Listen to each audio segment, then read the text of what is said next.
Cheers, my friend. Cheers.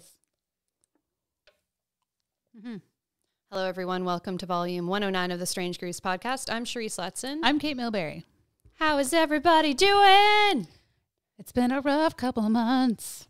Facts. It is winter after But they've all. been going by real quick, I'll tell you. Thank goodness. Man, in St. John on Sunday, it was that you felt a bit of spring.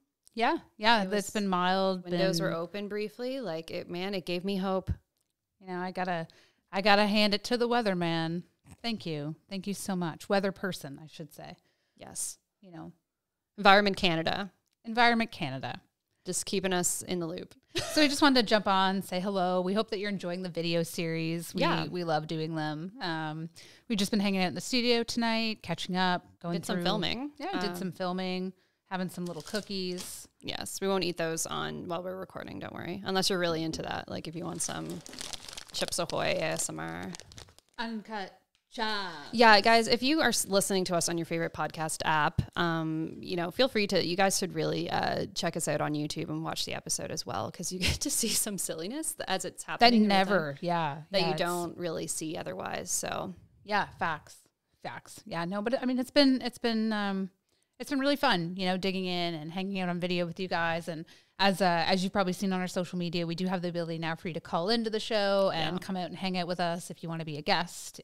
If you want to come hang out with us, we're going to be doing some events and things.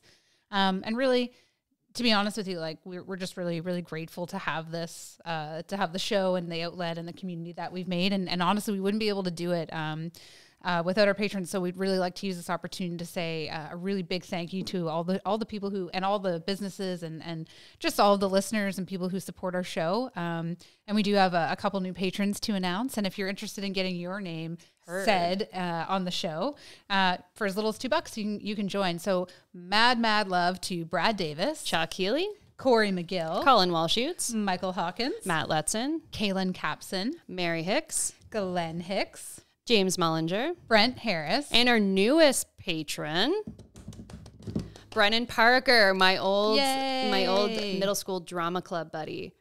Thank you so much. We really, really do appreciate, every pledge, every share, every comment, every message that you send us. We really do appreciate it. And, we wouldn't be able to, get the things that we need to keep the show going or to be able to do new things like this with you guys. So we really do appreciate it. And if you would like to get involved, it's as easy as going to our website, strangers.com. There's a Patreon button there. Yeah, you can go to patreon.com/strangegrooves. It's there. You can PayPal us. You can buy us a coffee. You can e-transfer us. It's we'll take it. Seriously. Seriously, we'll take it. Sometimes we'll take baked goods. I'll take White Claw. And it's a decent time. What can I say? Right? It's, right. We hang out. It's good. We were just listening to some Loverboy to get pumped up, and not that we really needed it. I just think sometimes it's nice to kind of, you guys got to get in the zone, man. Shake off the wigglies. And after a long day of sometimes full of bullshit, you gotta shake it off. I know. And we were laughing earlier, like, I was telling Cherise I make notes sometimes about like the things that I think about to talk about on the show. Yeah. And one of them was that we both love Wayne's World, and we were talking about doing a version of Wayne's World for the show, which is why I do the 3-2, because it's amazing and hilarious. Yes. And I was thinking, I love Michael Myers as an actor, and I know like I've watched most of his movies anyways, and like he's a great actor, like anyways. And then I was wondering like, oh, what has he been up to like lately? And it totally dawned on me. I was like, wait a fucking second. He's Shrek. He's fine. He's doing great. Oh, he's doing fine. But I'm curious. I'm going to go on his IMDb. Like, what's his latest thing he's been in? Just because like because I want to know. Phenomenal. And I love watching his movies. And I probably watch Wayne's World like 5-10 times a year, I'd say. It's one of my favorites. He hasn't done anything super. It's his most recent. But would you if you did Shrek? No, fair. Very true. And there's like 6 Shreks. Like like, it's so like you wouldn't have to do anything ever again. So Mike Miles, if you're listening and you maybe want to be on our show, please send us a note. Oh, he was in Bohemian Rhapsody. Yeah. What was he in? Ray Foster. Don't know who he was. But yeah, I thought that was really, really funny. The things that we think of, on the show. But yeah, things have been good. We're looking forward to some milder weather, hanging out, having some people over. I think it'll be nice, and you know, we've just been trying to get through the week, and we'd love to hear from you guys. We'd love to see what you're listening to, what's up. We've got some really exciting things coming up soon. Yeah. I also got some new records. Yeah, why don't you show them off? All right.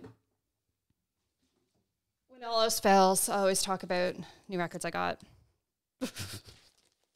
So I have, first up in show and tell, Richard Hell and the Voidoids, Blank Generation. He's super cool. I was looking for this one for a while, and then I saw Second Spin had it. But, yeah. And he's also, I read a piece on him recently that came out a while ago, I think in the New Yorker, New York Times or whatever. He's just chilling in New York now. He's like a middle-aged man, and he collects classic books. He has a really nice, impressive book collection. That's sweet. Yes. Punk rock. Punk rock forever. And then I have... What's this one? Oh, Tallest Man on Earth. Sometimes the blues is just a passing bird. I've been wanting this one for a while. I haven't seen... Is this awkward? No. Okay. I'm just like, show and tell, guys. Anyways, yeah, Tallest Man on Earth is... I listened to him for a while. First discovered him, my friend Jeff Arbo introduced him to me in university. And I only have one of The Wild Hunt by him. And anyways, this one I always found, when I saw it around, it was always kind of expensive. And you know those records where you're just like, am I gonna, like, you know, do I want to spend $30 on it? You know, do I love it that much? Anyways, this was $10. So I grabbed it. Pretty good. I was like, this is a sign. These are two that I got for free. Because someone was giving them away, sacrilege. First one's Ringo Starr. Nice. Classic. Some hits, some bops on this one. And then, and don't be mad at me, Cait. I know I didn't own this beforehand, but hey, at least you do now, buddy. Tom Petty's Damn the Torpedoes. Yeah, it's a classic. Nothing to say here. I'm ashamed I didn't have it, but there you go. It's meant to be. I was supposed to get it for free. And then finally, the Mason Williams Phonograph record. I just heard, this guy came up on my Spotify Discover Weekly, and I think he does. Correct me if I'm wrong, and I'm sorry if I sound like a dumbass, but he does mostly instrumental stuff, so like all music, just vibes, no lyrics. So this is a good one. So yeah, that's sort of what I picked up lately. On my trip to Second Spin. That's wicked. Which I haven't been to in a while because I haven't been leaving the house much this winter. Yeah. Like outside the Uptown St. John vicinity, I have not ventured out much. That's fair. Yeah. That's fair. Yeah. Let us know what you guys have been getting recently. We'd love to hear it. Yeah, we'd love to see what you guys have been getting or just re-listening to. I myself don't go out and buy a lot of new records that much anymore, and I really try to be conscious of like my music footprint, I guess.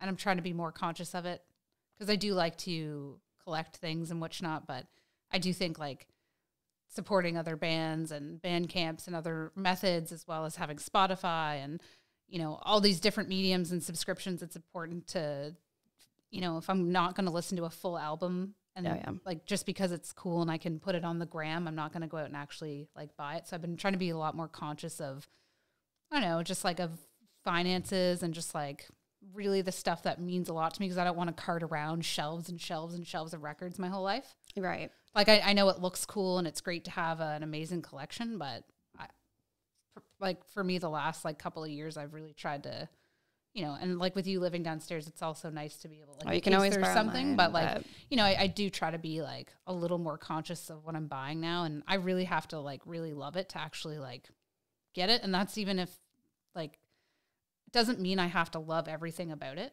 Like you said, you found something on Spotify and then you were like, I'm going to grab that because you knew that you would. Oh, well, because like I don't just find like, oh, I like this one song, I'm going to buy it. Yeah. But like, I'm like, oh, I like it enough and I see it. I'm going to, you know what I mean? Like I'm not one of the people that, and I'm not one of those people either that just buys for the sake of buying it. Yeah. Like I have to like the artist. I have to like the majority of the songs on it. Yeah.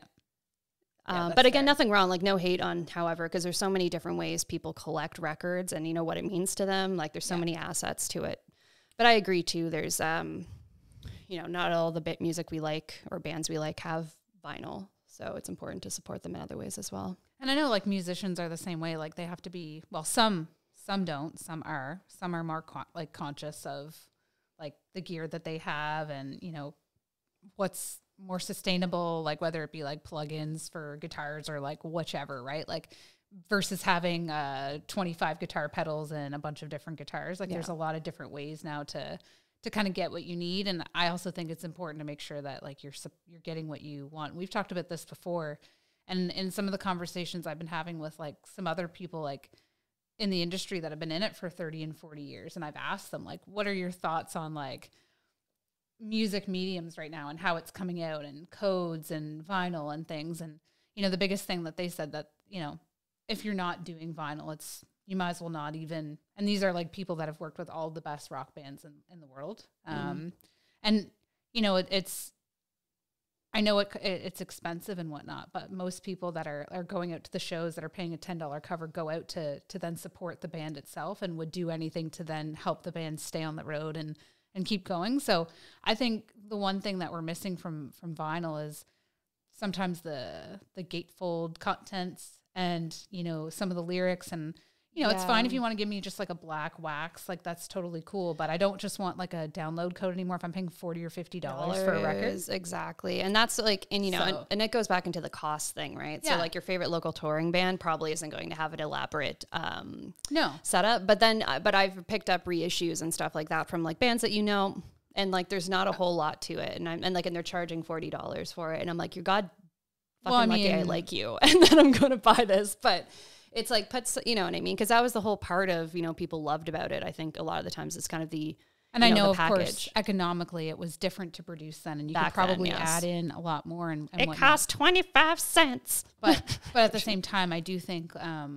you know, like in our generation too, like when you were going to get like CDs and stuff at Music World or Walmart or whichever it was, and you were like putting the headphones on, CD Plus, like any of those places that you're actually able to preview music, that was kind of like, for me, it was CDs. Like I'd go to Music World and I'd go to the Tower and I'd listen to CDs and I'd look through the lyric books, and like that's how I would get to know bands. But you know, I do find it sometimes a little bit hard like connecting because there's so many different bands now, you know what I mean? So I do think like it's important to have an experience. And you know, the marketing person in me says that, you know, from a branding perspective, whether you're a band, a product, or a business, if you were to leave, or if you were to sell your business or whichever the case is, and even if they were to rename themselves, would the brand still exist? Would the legacy, like if Coca-Cola was sold tomorrow, you know, it would still look like Coca-Cola. It would taste like Coca-Cola. The experience, the Santa, the polar bear, all of it would still be there, right? So the legacy of Coca-Cola would still live another 100, 200 years. And I think that that's what we got from like bands like Pink Floyd and stuff back in the day. Because I remember when Colin Walshoots was on and we were just looking at like rare like bootlegs he found when he was in like Asia and stuff like that. And they were like, you know, B-side records that had never been put out. And like they were beautiful. Right.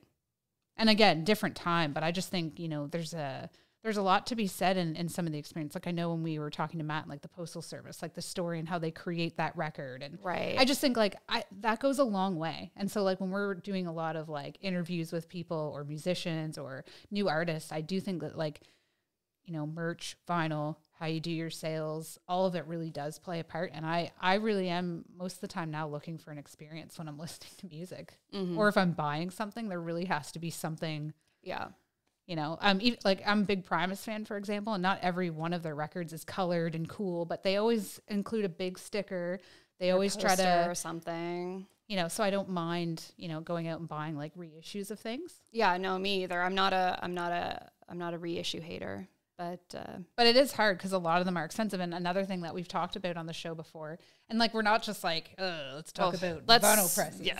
But like it's one of those episodes we're gonna geek out. But I mean, like I saw a post come up on my timeline the other day that was like 7 or 8 years ago, and it was like a couple years into me like collecting.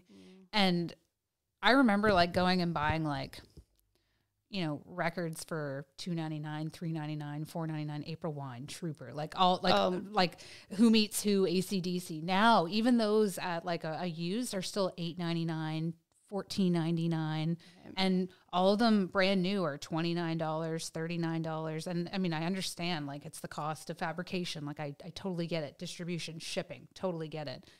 But I do think like there's a a total change in how we were buying vinyl 5-10 years ago versus today. Oh yeah. And I think people, you know, the expos, all the different collectors, how people are producing, I definitely think that it plays a big part today and how we're going to see that continue on or not. And I think the people that have started collecting, like we started collecting a bit, like I started collecting a bit earlier before it was a big resurgence. Because for instance, I think first example that comes to mind is like my Doors record. So my Doors collection is, most of it's secondhand. Yeah.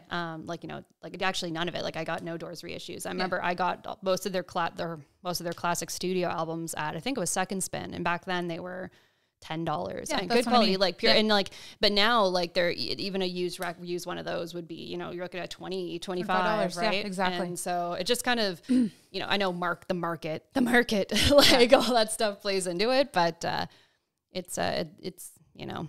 But, you know, and then I give mad props to folks like Corey Bonavie at like Monopolized, who he presses, he hustles, he makes it affordable. He really tries to, you know, like be inclusive and accessible as well. And he gives options and, you know, like Little Me has just been pumping out records like B.A. Johnson. He's another one always doing colored vinyls, which is which out of Moncton. They're always doing really cool vinyl. Exactly. And like, it's not, and I'm sure that's not cheap to do, but they do it because they feel it's important. And they know their audience. So, you know, will I wear another black t-shirt for $15? Yes. Yeah. But, you know, would I pay $30 for the vinyl and take it home and display it? Fuck yeah. Yeah. Right? No, I'd probably at this point, unless the shirt was like really, really cool, like I'd probably, if there's the option between get shirt it later. And you know, most people I know what they'll do is if the band's coming through town, they'll message them weeks in advance and just say, put one aside for me. Right. Mm-hmm. And then they know if they're going to bring 10 to bring 11 because that one's sold, you know, and I think just like us, like we kind of know what people want and don't want. So we didn't come out with like a shit ton of like merch. I mean, if you want to, you know, want some, we'll give you some. Let us know like, if you want merch, what would you like like us to make? We like shit like jogging pants, coffee cups, shit that we use. Like these Strange Grooves Uncut Gems notepads. Uncut Gems. Right? Like we like things that make sense. Like these coasters. Things that make sense. That know? Just make sense. Just makes sense. But, you know, I think like it's just kind of about like listening to folks. And as I say that, I feel super douchey because I'm like, we're just talking at our audience. But like you guys can call. You can call anytime. Yeah. You can call in anytime and just, you know, hang out with us. It'd be super fun. Yeah, we'd love to hear from you. And if you know someone who would be a really cool guest too, let them know and send us a note. We still love going out. Strange Grooves on the Move. We love seeing collections, whether it be CDs, tapes, records, music, posters, whatever it is. Something else that we mentioned on the last episode that we will be looking into more is doing some, you know, kind of fun like workshops. So stay tuned for that. We've got a couple of fun things like coming up, like scrapbooking for like music books and stuff like that. And, you know, maybe some jean jackets for the spring, you know, just some fun things. So keep your ears tuned and, you know, be listening to the show, of course. But yeah. Is there anything else? Anything new? I think it's cookie time. So I think it's cookie time, and we won't put you guys through that. I mean, the only real vinyl I want. Yes, we need to. I want to know. Is Limp Bizkit. Yes. That's it. Do they have a new album coming out? Oh, they have a new album. It's just not on vinyl yet. They don't even have a website. Limp Bizkit doesn't have a website. They have like a URL, but it's a Spotify link. Like they don't have like merch. They don't like. I will build it for you, Fred Durst. I'll do it for you. I love like their prime like happened, like, and then it was the internet, and they're like, like Dad whatever, vibes. we're done. We're just like fuck it, right? So I think that's kind of funny. Also, Nan, I know you're probably listening. I'm sorry that I swore. I feel bad. I didn't mean to. I just like to be rock and roll sometimes. I love you, Nan. A lot. I'm sorry. I didn't mean to swear. The show is clearly marked as explicit on all podcast platforms. Also, Nan, Cait, you got to come be on the show. Oh and my gosh. We will come down. My Nan, she's been collecting vinyl, and we got her first couple Beatles vinyl over Christmas. So we're going to have to go down and check that out and see how much she's collecting. I know she got some Rod Stewart a couple of weeks ago. Excellent. Yeah, so obviously we got to get down there and see her. But, you know, until next week, you guys. Keep it strange.